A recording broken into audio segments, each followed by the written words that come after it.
Fantastic. Okay.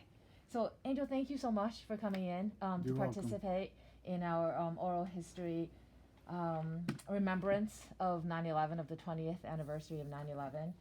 So we have some questions. So this is all about your remembrances of the day. So we will be transcribing this, and you'll get a copy of it. So if you could, just to start off us, just tell us your full name. My name is Angel Antonio Kuilan. Kuilen is the last name. How long have you lived in Glen Cove? All my life. I was brought here from Puerto Rico when I was 8 months old. So I've been here all my life. Wonderful. Now, at the time of September 11th, what was your occupation? Well, I was working for the city as a code enforcement, but I was moonlighting as a deckhand on the Sacasas, on the vessel. Okay. Can you tell us a little bit about what the Sassacus was?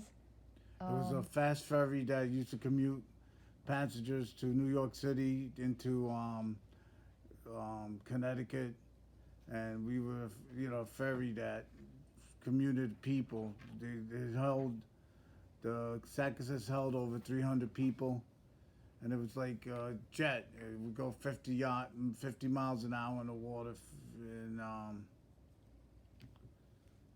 it was a beautiful vessel. Now they're in Taiwan, the vessels and stuff. So um, the Sassacus was one of two vessels, I believe, at the three time. vessels. There was the Taliban, the Sacasas, and the Millennium.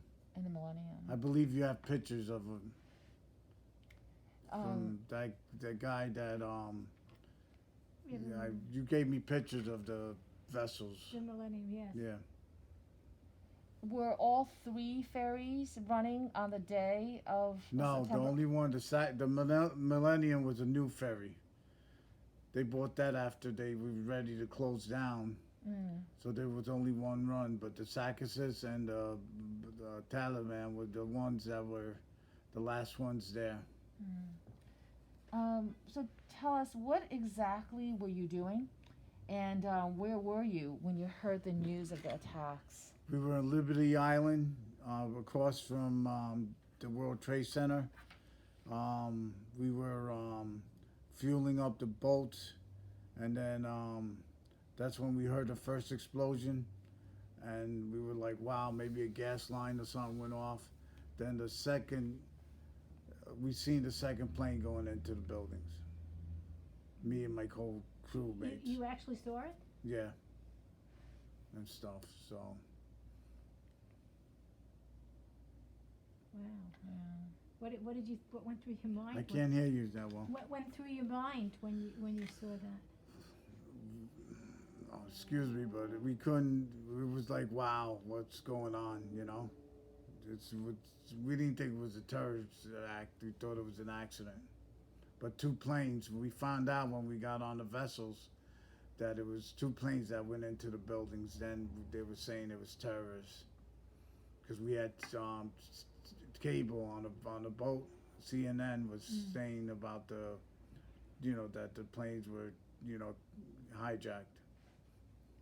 Could you describe a little bit of what you saw, what you witnessed? Excuse me? Could you describe what you saw? Yeah, we saw a lot of flames and just paper and all kinds of stuff all over the place. And after that happened, the Coast Guard came on our vessels and commandeered our vessels so we could go and rescue people. While we were going from Liberty Island, when we were going into Manhattan to Pier 11, that's when the first building went down. And before that, we were looking at our binoculars and we could see people jumping out of the building and stuff like that. So it was really really bad.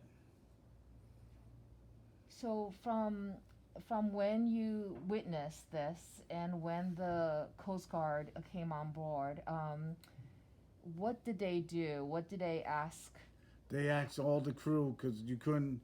on the fast ferry, you had to had, I think it was 10 people to run the cruise. So they asked us if we would volunteer to go in and to help start rescuing people. The Coast Guard asked the captain. Captain came down and talked to us, and we were like, sure. So we did what we had to do. Then we went to Pier 11, and people were ready to jump into the water when they seen our vessels, and we seen and then the second building came down, and my uniform was all white that day, and by the second building went down, I was full of that stuff all over me, and we didn't wear masks. It happened so fast, you know. It was just like crazy, you know. We docked on the Pier 11, and my job was to be at the gangway. That's where the people come up. And my job was to make sure that there was no more terrorists. It was me and a New Jersey police officer trooper, I believe it was. And we were making sure that there wasn't no terrorists coming back on our vessels. Because usually that's what terrorists do. They plant one thing and then they hit another, a secondary. So when you said you're making sure that no terrorists come, what were you looking for? Just anything that, it was a beautiful hot day, anything that looked, if you were a guy wearing a trench coat, you knew that something was wrong, you know? Because our vessels were big. They were 150 feet long and 50 feet wide, and they carried a lot of fuel in them. How many people did they put on the boat at a time? The boat usually holds 300 people, I believe. We were carrying more than that. We were packing them in there like sardines. And where did you take them from the pier down? Pier 11. To where? To where did you go? Pier 11, and we would come into Glen Cove and So go. you actually came into Glen Cove. You went Yeah. from Pier 11 to Glen Cove. Yep, and, people from all over the place, from Jersey, from all over the place. They just came. They were full of that snook, that stuff, and they were hugging us, thanking us. And the first crew, we put life vests because we didn't know what was going to happening. And we came back. We picked up. I think they said in the I just got a citation from Tom Swazi, and they said that we saved over 6,000 lives. We brought to Glen Cove, and Tom Hank made a documentary about the the ferries that helped New Jersey, and we rescued more people than in World War II than. In one day, we rescued over 50,000, something like that, people. I don't know how much exactly it was. So how many times did you actually go back and forth? We started out around 10 o'clock in the morning, and I got home we got back to port here around 1 o'clock in the morning, at night. It started out with a lot of people, and then it just started dying off. And then we realized that there were no survivors, and they had doctors here ready. They had the doctors here ready to go out there, and then at 3:30, I believe, the mayor, Tom Swazi, received a letter that there were no survivors. But we kept on coming back and forth. Do you, on a normal trip, what would have been the time, and how was that On a normal trip, it would take us with no traffic. Believe it or not, you have traffic in the river. It would take us between 40 minutes to 30 minutes. It depends on the traffic. But that day, the Coast Guard told everybody to get out of the way because we were going. Those ferries were doing at least 40 knots. So we were doing 30 minutes back and forth. Those things were flying. I mean, we were going really fast. Can you describe a little bit about what the harbor was like down New at York Pier City? 11? Yeah, New York City, down by Pier 11. There was a lot of vessels all over the place, and there was a lot of people. I could taste it. I could taste that when I talk about it and the smell. it was just craziness. It was just a lot of chaos, you know. Were you afraid for your own safety at any point? At that time, you didn't think about it. Afterwards, you were like, "Wow, I can't believe I did this," you know. But then when they happened, you just, you know, I'm a fireman too, and you just did what you had to do, you know. It was my people call me a hero. I just did my job, you know. It's really unbelievable. I mean, I remember watching it on the television and being so visibly upset. You know, I can't even imagine being there and watching that. It was just crazy. It was a lot of chaos, a lot. You thought the world was gonna end that day, but you just did your job, and you know you did what you had to do, you know, to get through it. If you know, it was very hard, you know. Did you go to the World Trade Center after, or did you get off After the boat, or you just transported no, people? we just were at Pier 11, and that's where we picked up our people. Yeah. Um, after 9/11 happened, I don't know if you guys want to go there yet or. Yeah. You know, maybe you could also talk a little bit about what the scene was like in Glen Cove, what the terminal was like. It was And- full of a lot of EMS, police, reporters, and people that were getting off the ferries. That's all you seen. People helping each other, and it was totally different. I So people were transported here, but they didn't necessarily live in Long Island. did Yeah. They said it was people from all over New Jersey, from all over the place. that came here. When we got back, the first passengers we dropped off, I couldn't see what was going on because we got them off and we got back and we went back into the city. And can you talk a little bit about how the boat was refueled? And We refueled the boat or the vessels already in New Jersey. That's when the planes hit. So when we came back at 1 o'clock, they were refueling the boat just in case they had to go out again.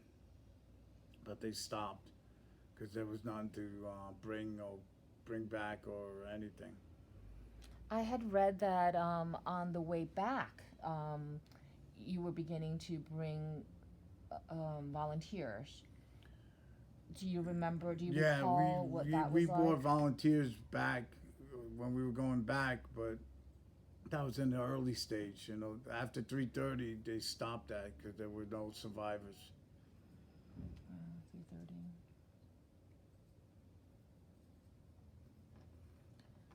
So, how do you feel like your life has changed as a result of September 11th? It makes me a better person, and seeing what other people could do to other people is a shame. And these people, they don't care about anybody. They'll kill themselves to injure other people, and they hate us. They hate this country, you know, and it's a shame. And they just hate Americans, you know. I'm not prejudiced towards them, but I dislike them, you know. Not all of them are, you know, terrorists, but it's hard. You don't know who's what, you know. So, but there's American terrorists, there's terrorists all over the place. But it made me a better person. And not only me, my whole crew, you know, we did a good job, you know, the captains and everybody else, you know. So you say it made you a better person. You were a good person. I mean, you were a firefighter. But so those are it made commendable me things. it made me see what life could be, you know. It Right. made me grateful. Made you grateful. Yeah. Have you had any psychological effects from I it? can't hear you. Have you had any psychological effects? Did you have nightmares, or did Yeah, does it I weigh suffer for from you? post-traumatic stress You because do. of it. Yeah, I go to 9/11 clinics and therapists and doctors, psychiatrists. I was hospitalized because my sinuses got messed up, and thank God no cancer. I also was awarded the workman compensation. They awarded me. They're starting to give me money for my sinuses, and if I get any cancer or anything, they'll take care of it. I go for physical every year, and that's that's that part. But So that's- far, you've been lucky with your health. excuse me. So far, you've been lucky with your health, because some people Yeah. have really had, things A that lot of people, Yes. are suffering from the after effects. Yes. And then after that day, they put us on the boats to make sure nobody got on the vessels, and that's when they brought the Millennium in, and I was lucky because I was cleaning the seats, and they liked the way I worked, and they kept me. I was one of the last of the crew that a year later they stopped the ferry. That's when the Millennium came, and we were transporting people from Glen Cove to Manhattan, then from Manhattan to Jersey City. Angel, when you came in today, you brought something with you. Can This you is the show hat us? I wore Yeah. that day, and it had the name of the vessel and my uniform. They did a thing once of the fast ferries. It was like 4 or 5 years ago, and I was gonna donate it to the library, Oh, thank you so much. Oh, thank you. you. That's so you guys can have that. thank Oh, you. we'll put it on display. Yeah, Mhm. and do you have any photos of the fast ferries from that guy that took them? No, I don't. We contacted and did not hear back. Contacted who? I have to get the name for you. But there were two men. There was one who took pictures, and I found him through the newspapers, digging through. Because there's a paper from the Gazette, I think it is, that you can see the ferry going towards Manhattan with the smoke. I don't have the picture. I gotta look. Just give me a second. Yeah, we would be happy. If you don't want to part with it, we can take a Scan it. copy, scan it exactly for us, for our records. I'm looking for it right now. Yeah. I have Angel, earlier. Right. Here it goes. That's Okay. the background. Oh yes. We do have this. We do have this picture. I saw it recently. I saw it last week. This is what boat is that? Excuse me. Which boat is this? I think it's a Sackuses because the smoke pipes are different colors than the Taliban. Oh, okay. Can I send this to Tattle us bomb? just to make sure? Yes. Can I send this to? I don't know how to do it. I'll If do you it. want to Can do I it, do yeah. So Angel, earlier you had mentioned that you were still in touch with some of the crewmates. With one of the guys, he was Howie. He taught me everything about boats because I got on there and I didn't know anything about boats, and I got an opportunity to work on these fast vessels, and it was like, wow. Yeah. I was down Morgan's Beach one day, and I was patrolling, and Tom Swazi was mayor, and he goes, "What are you looking at?" I go, "I'm looking at the fast ferry. I would love to work on one of those things."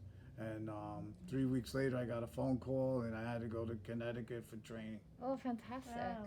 That's great. So Tom Swazi got me the job on there. Yeah. Can you tell us a little bit about the Glen Cove Harbor Patrol's role? on The the Harbor day? Patrol, they weren't really involved until the end. Then they would come on the boats and they were like our security for the past when we started deploying people again and transporting people. They started coming to our vessels, and they were like our security, and stuff. And the Nassau County Police were also, they had radiation detectors and stuff like that. And they weren't really Harbor Patrol. For what I know, they weren't really out there. They could have went out there, but I know that they were doing security on our vessels. Okay. So they on the Sessicus, they were doing security and came in a little bit later. You're saying, but the Tattle Bomb was at the same time operating at the same time. Yeah, we would. Okay. We would. The Taliban and the Sackuses we were back and forth together. Okay.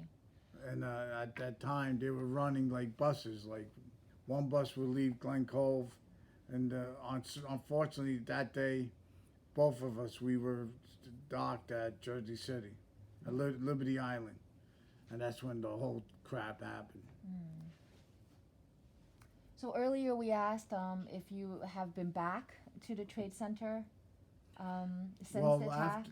When we were when the Millennium was running, we would have time off, and we would go, and that's when nothing was built. None. It was just, and we went to the Miracle Church, and we seen that. We used to stay there, and eat our lunch and stuff, and but the smell, I could still taste the smell and the stuff when I talk about it.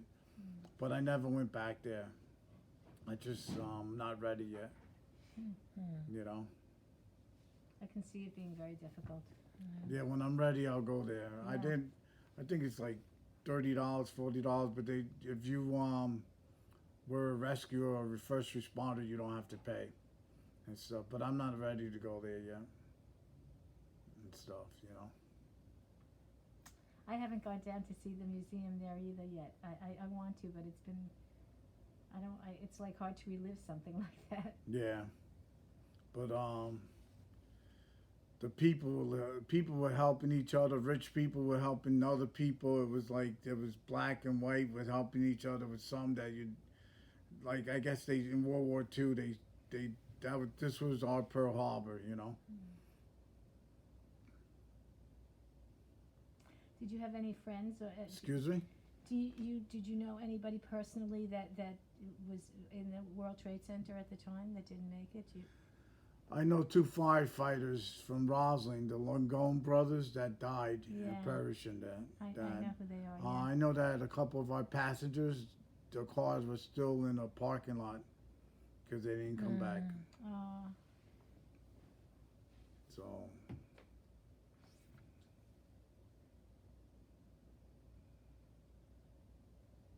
Are there any other stories that or recollections that you would like to share with us? It was just a day that you'll never forget, and our crew did an excellent job. My Howie, the guy that was senior guy on a vessel, the one that told me everything, told me, him and his girlfriend, because she worked on there too, told me that day I'll never forget who I was with, and I'll never forget that day. Do you still see these people? Excuse me? Do you still see these people, or are you your crew members? Howie's moved to Florida, and Courtney just passed away recently, so I keep in touch with Howie. You keep in touch. Yeah.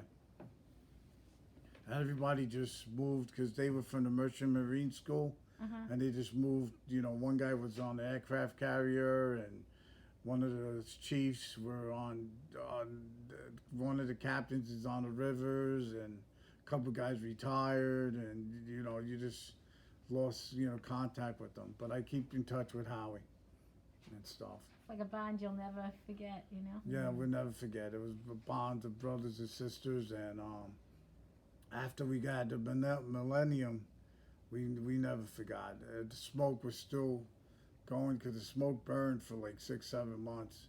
And the Millennium, we used to have, when we were going into Manhattan, we used to have escorts with the Coast Guard and the New York City police next to us with all kinds of machine guns and stuff. And it was just awful. When you pass the United Nations, that's when the escorts happen. You'd be like, wow, and stuff. Because we're never used to seeing that stuff,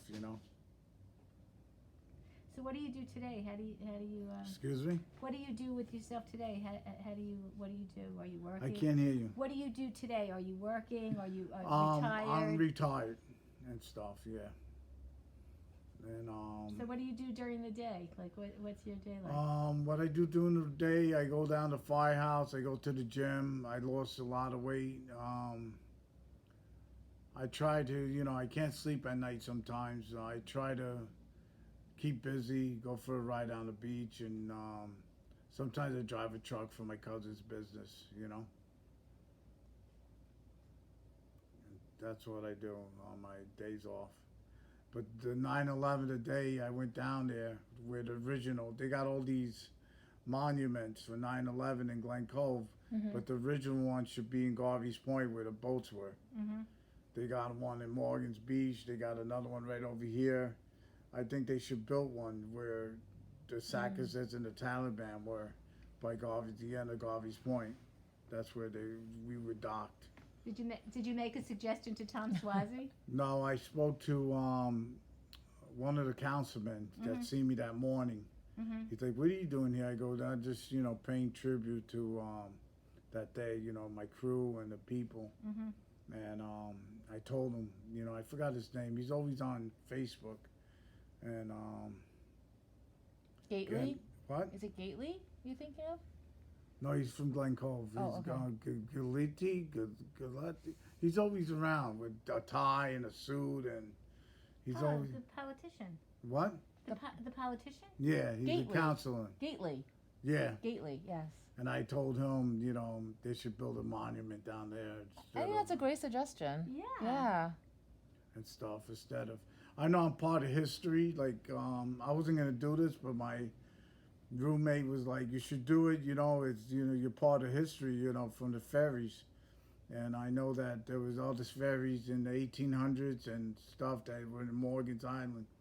So I'm part of history. So I know that. And you told a great, I mean, it's sad, but you told a great story. Yeah, Yeah, it should be documented. yeah. So Yeah, I mean, it's been 20 years, but for the people that we've spoken to, it's very fresh and, it feels like yesterday. yeah.